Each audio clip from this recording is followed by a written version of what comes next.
আগামীকাল গুরবাজ সহ শক্তিশালী একাদশ নিয়ে মাঠে নামছে ঢাকা ক্যাপিটালস। এবার হটকেক রংপুরের বিপক্ষে মাঠে নামছে তারা। টানা 2 ম্যাচে হেরে এবার সাব্বির রহমান ঝড় তুলবেন ফিনিশিংয়ে। এছাড়া সাইফ, শামীম, নাসির, সাইফুদ্দিনরা তো আছেনই। সোহানদের বিপক্ষে ঢাকার সম্ভাব্য একাদশ নিয়ে থাকছে প্রতিবেদন।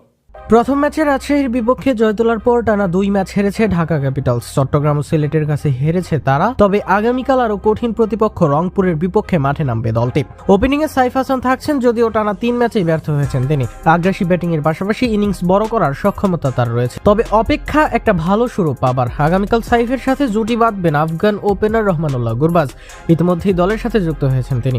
ব্যর্থতা ভুলে রাইডার্সদের বিপক্ষে শুরুটা ভালো হলে ঢাকার ব্যাটিং আরও ভয়ঙ্কর হয়ে উঠতে পারেন। 3 নম্বরে মাঠে নামবেন পাকিস্তানের ওপেনার ওসমান খান। 4 নম্বরে ব্যাট হাতে দেখা যেতে পারে অধিনায়ক মিথুনকে, যদিও এখন পর্যন্ত তেমন কিছুই করতে পারেননি ঢাকা দলের হয়ে এই অধিনায়ক।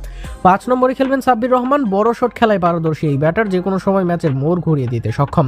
তবে প্রতি ম্যাচেই শুরু পেলেও ইনিংস বড় করতে পারছেন না তিনি। তারপরেই ব্যাট হাতে নামবেন শামীম হোসেন পাটোয়ারি। আগের ম্যাচে 5-এ খেলা নাসির এই ম্যাচে খেলতে পারেন 7 নম্বরে ও 8 নম্বরে প্রস্তুত থাকবেন সাইফুদ্দিন। 9 নম্বরে অন্য অলরাউন্ডার ইমাদ ওয়াসিম নামবেন ব্যাট হাতে। দলের বাকি 2 সদস্য হবেন সালমান মির্জা ও পেসার তাসকিন আহমেদ। আগামীকাল সন্ধ্যা 6টায় চট্টগ্রামের মুখোমুখি হবে ঢাকা রংপুর।